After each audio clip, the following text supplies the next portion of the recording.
እኔ ማርታ ይቀር ሁሉ ይቀራለች። መልከስከስ ተፈጥሮ አይደለም እና ከአባዬ ጋር ልትለያዩ ነው? እሺ እማዬ፣ እኛስ ቤት ውስጥ እማዬ ትሆናላችሁ?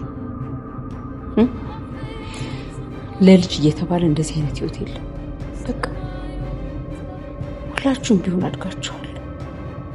አንቺም ብትሆኝ ከፈለግሽው ጋር መኖር አሊያም ማግባት ትችያለሽ። ውሃዬ ናት፣ እስከ ሞት ድረስ አብራኝ ትኖራለች። እማዬ ግን ማለት ነው እንደዚህ ይባላል? እሺ እማዬ፣ ቆይ አባዬ ካለኛ ማን አለው? እማዬ የት ነው የሚርቀው? ካለኛ ማን አለው? እማዬ እሺ የት ነው የሚሆን? አባዬ አላውቅም። ሂጂና ፈልጊ። ውጭና የሄደበትን ተከታዩ።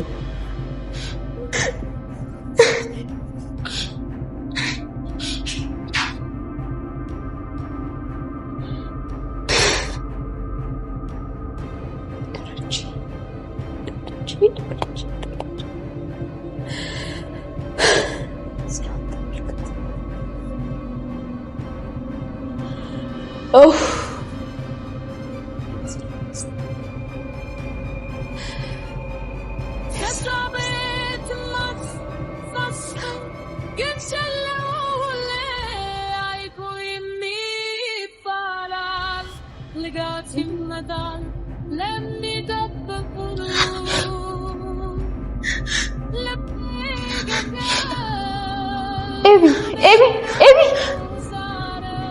ምን ሆነሽ ነው? ምንድን ነው? አባዬ የት ነው ያለው? እኔ እንጃ ትኛለሽ እንዴ? እማዬ እኮ ተለያይተናል እያለችኝ ነው።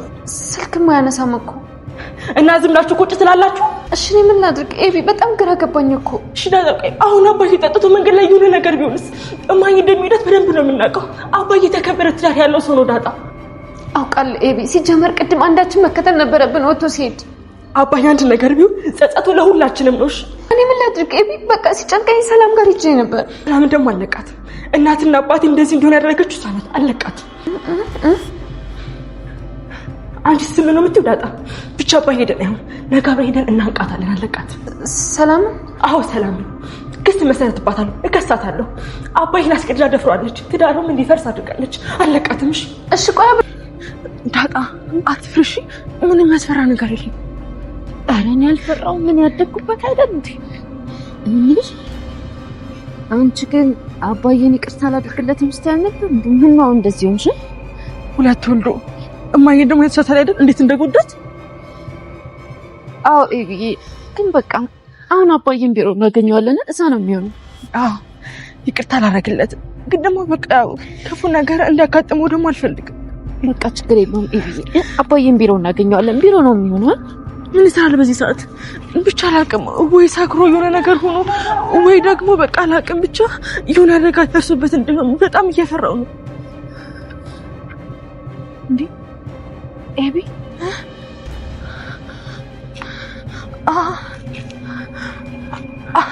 አባዬ ነው?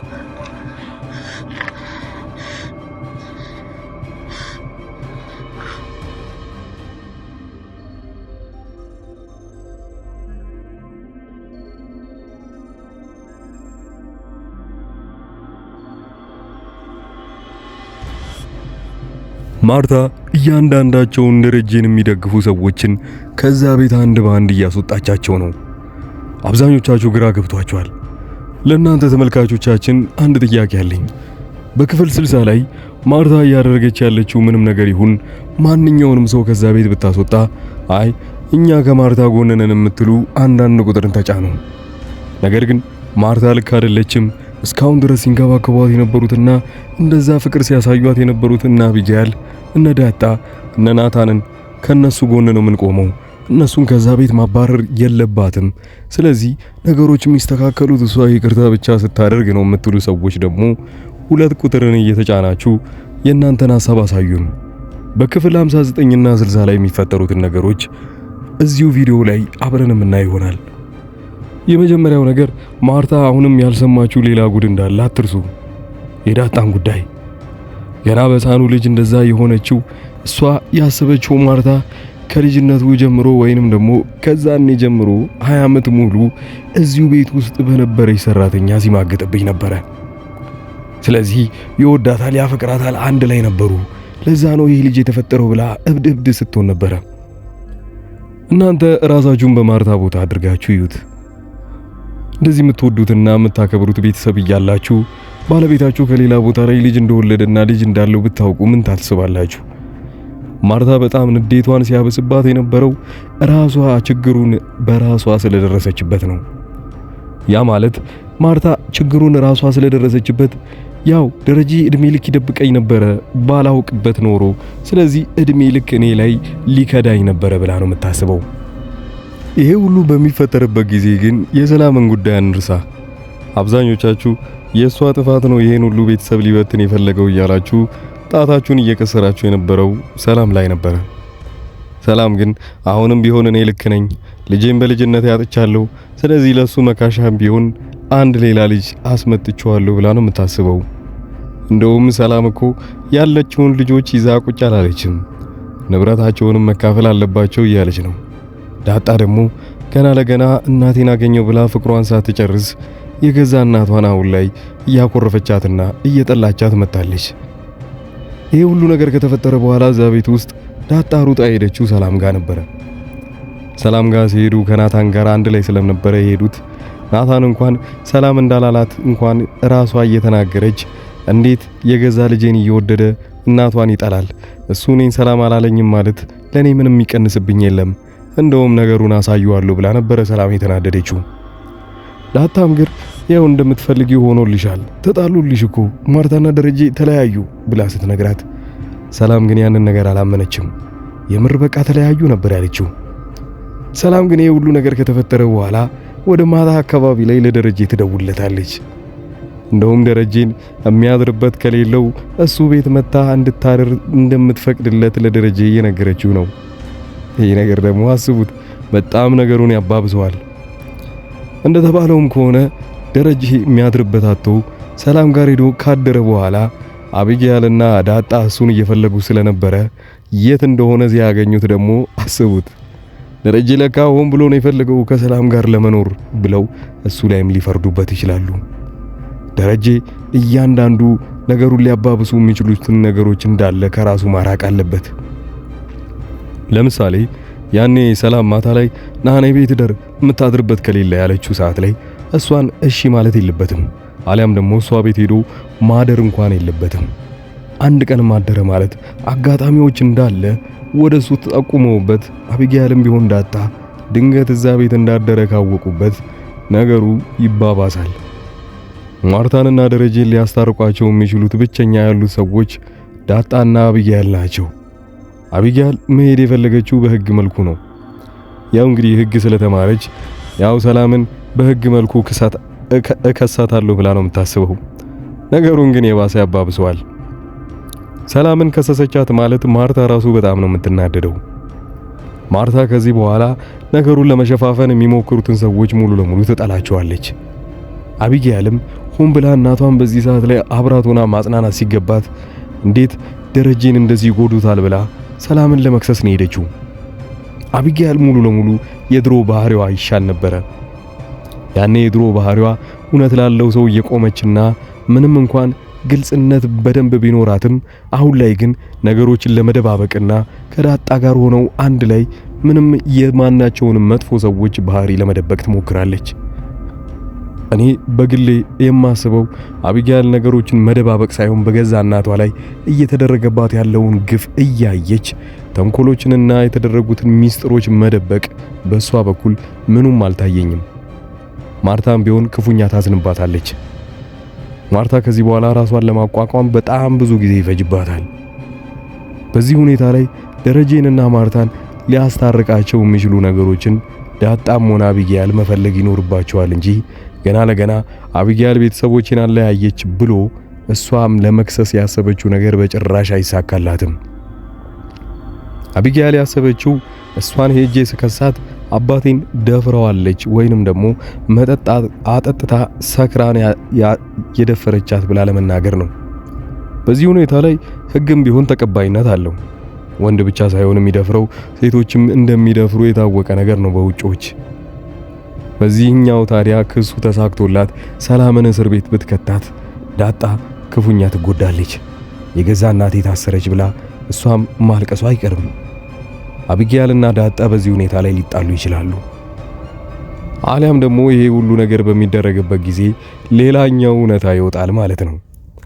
ማርታ በዚህ ሁኔታ ላይ ክሱ ላይ ብትቀርብም ወይንም ደግሞ ከክሱ ጋር የሆነ የሚያገናኛት ነገር ካለ አሊያም ክሱን የምትሰማ ከሆነ ሁለተኛ ልጇ ዳጣም የሷ የሰላም ልጅ እንደሆነች ስታውቅ ያኔማ ደረጀ ለካ አለሌ የሆነ ባል ነበረኝ፣ እኔ ጥሩ ባል ወይንም ጥሩ ቤተሰብ አለኝ ብዬ እንደዚህ በመኩራራበት ሰፈር አዋረደኝ እያለች አሁንም እያለቀሰች ነው። ሰላምም ቢሆን ይሄ ሚስጥር ሁሉ ለወጣበት ነገር ኃላፊነቱን ወስዳ ይቅርታ እየጠየቀች አይደለም። ነገሩን ለማባባስ ደረጀን ወደ ቤቷ እየጠራች፣ ሌላው ደግሞ ልጆቼ ንብረት ማግኘት አለባቸው፣ ብቻ መጀመሪያ ቶሎ ብለህ ራስህ ሚስጥሩን አውጣ እያለች ከዚህ በፊት ደረጀን ስትለምነው ነበረ። ይሄ ሁሉ እውነታ ማርታ ካወቀች በኋላ ሰላም ሁለተኛ ዕቅዷ የሚሆነው ንብረት ወደ መካፈልና ለልጆቿ የሚገባትን ነገር መስጠት ነው። ሰላም ይሄንን ነገር ስታደርግ የዳጣንም የትንሹን ልጇንም ለማርታ የምታስተዋውቃት ይሆናል። ማርታ ከጊዜ ወደ ጊዜ እዛ ቤት ውስጥ በምትቆይበት ጊዜ ዲፕሬሽን ውስጥ ትገባለች። ያ ከመሆን ይልቅ ሌሎቹ እሷን ማገዝ እያለባቸው ዊሃም ብቻ ይዛት አብራት እድሜ ልክ እንደምትኖር ስትናገር ነበረ። ዊሃ ምንም የዋህ ነች፣ ለአንዳቸውም አላገዘችም። ከመጀመሪያው ጀምሮ እዚህ ነገር ውስጥ እንዳለ እጇ የለበትም። ማርታ ያን ሁሉ ጊዜ ሲደብቁ የነበሩትና ነገሮችን ለመሸፋፈን ብዙ ጊዜ ሲሞክሩ የነበሩትን ሰዎች አውቃቸዋለች። አቢጊያልም ጭምር ከነሱ ጋር ነበረች። ዳጣም ናታንም እያንዳንዳቸው ሰዎች ከዚህ ቤት መሄድ እንዳለባቸውና መውጣት እንዳለባቸው ነግራቸው ዝታባቸዋለች። ምንም የማታውቀውን ዊሃ ግን እድሜ ልክ አብራት እንደምታሳድጋትና መቼም እንደማትለያት ማርታ ቃል ትገባለች። ያ ማለት ከዚህ በኋላ እዛ ቤተሰብ ውስጥ ማናቸውንም አትፈልጋቸውም ከዊሃ በስተቀር። እዛ ቤት ውስጥ ስታለቅስ ለመጀመሪያ ጊዜ አይታችኋታል። የዋህነት ምንም እንኳን የሕፃንነት ባህሪ ቢኖርባትም ይሄኛው ነገር ክፉኛ ጎርቷታል። ወደ ውጪ ስትወጣም አባቷ እየተመታ እንደነበረ በማርታ ካየች በኋላ ማርታ ለምንድነው አባዬን የምትመታው ብላ ስትጠይቅ ነበር። ከዚህ ሁሉ ነገሮች በኋላ ግን የዚህ ቤተሰብ ደስታ በምን መልኩ ሊመለስ ይችላል? እስቲ ወደፊት አስባችሁታል ወይ? ደስታውን እንዴት ነው መመለስ የሚቻለው? ማርታና ሰላም እየተዋወቁ እንዴት አንድ ላይ በሰላም መኖር ይችላሉ? ደረጀስ ወደ የትኛው ያቀና ይሆን? ማርታ እያንዳንዱ ከሱ የነበሩትን የተደበቁትን ሚስጥሮች ማወቅ ካለባት የዳጣንም ጭምር ማወቅ እንዳለባት ብዙዎቻችሁ ስትናገሩ ነበር። ገና ለትንሹ ልጅ ብቻ ምክንያት ካወቀች በኋላ ደረጀ ይቅርታውን አይደለም ከዚህ በኋላ መጠየቅ ያለበት። ቆይ የዳጣም አለ ብሎ ነገሩን ሙሉ ለሙሉ የደበቀውን ከተናገረ በኋላ ይቅርታም ካደረገችለት አንድ ላይ ለመኖር አሊያም ግን በዚህ በኩልም ገና በትንሹ ልጅ ለሱ ይቅርታ ካልተደረገለት ግን የዳጣን ጉዳይ ለማርታ ከተናገረ በኋላ ያንዳንዳቸውም ተስፋ ያጣሉ። የዚህ ቤተሰብ ደስታ ሊመለስ የሚችለው ያንዳንዳቸው ዛቢ ያሉት አቢጊያል፣ ዳጣ፣ ናታን አሁንም ቢሆን ከዚህ በፊት ለደረጀ ሚስጥሩን ለመደበቅ ሲሉ ብዙ ልፋት ለፍተዋል። ልክ ያንን እንደለፉትም ማርታንና ደረጀን ለማስታረቅ በደንብ አድርገው ከዚህ በኋላ መልፋት ይጠበቅባቸዋል። ካልሆነ ግን እያንዳንዳቸው ናታንም፣ ማርታም፣ አቢጊያልም ዳጣም ምንም እንኳን አንድ ላይ መኖር ቢፈልጉም ሳይወድ በግዳቸው ብቻ ለመቻ ነው መኖር ይፈልጋሉ። በዚህ ድራማ ላይ አብዛኞቻችሁ በጣም ብዙ ነገር ተምረንበታል ብላችኋል።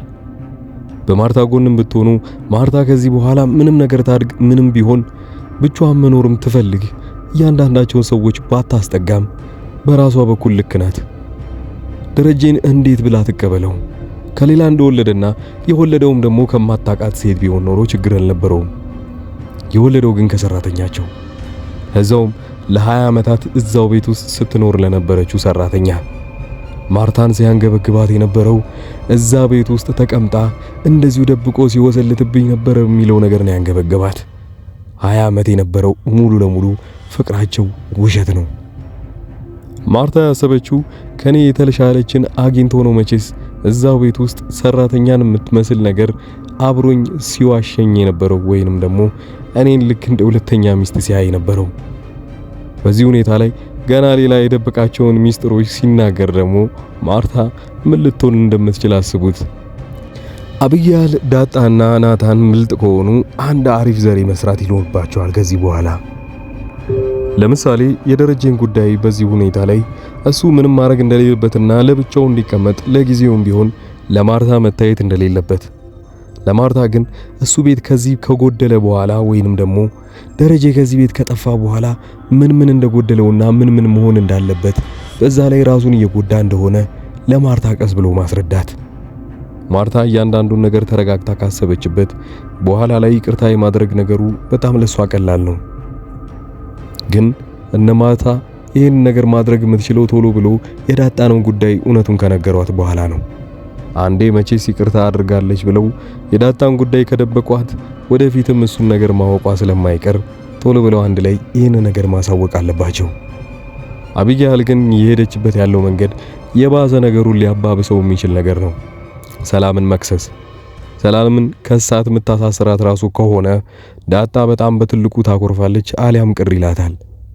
ያኔ ከሁለት አንዳቸው መምረጥ ይኖርባታል። ወይ ትክክለኛ እናቷን ወይ ማርታን ያሳደገቻትን። ማርታን ከመረጠች ትክክለኛ እናቷን የሥጋ ሰላምን እንደተወቻት በጣም ልቧ ስለሚሰማው በጣም ባዶነት ስሜት ይሰማታል። ያንን በጭራሽ አትፈቅድም። አቢጋልም ከዳጣ ጋር ለመጀመሪያ ጊዜ ብዙ ነገሮች ላይ ቢስማሙም በዚህኛው ግን ይጣላሉ። በዚህ ሁኔታ ላይ ነው እንግዲህ አቢጋልና ዳጣ የቤተሰባቸውን ሁኔታ ለማስታረቅ የሚሞክሩት። ዳጣ በዚህ በኩል እናቷን ቶሎ ብላ መምከርና ከነሱ ቤተሰብ ምንም እንደማንፈልግ አንድ ላይ ብቻችንን መኖር እንችላለን ብላ ማሳመን፣ አቢጋልም ብትሆን ይሄ አሳስራለሁ እከሳለሁ የሚለውን ነገር ማቆም። ይሄ ሁሉ ከተደረገ በኋላ ወደ ርቁ የሚፈጠነው ጉዞ በጣም ቀላል ይሆንላቸዋል።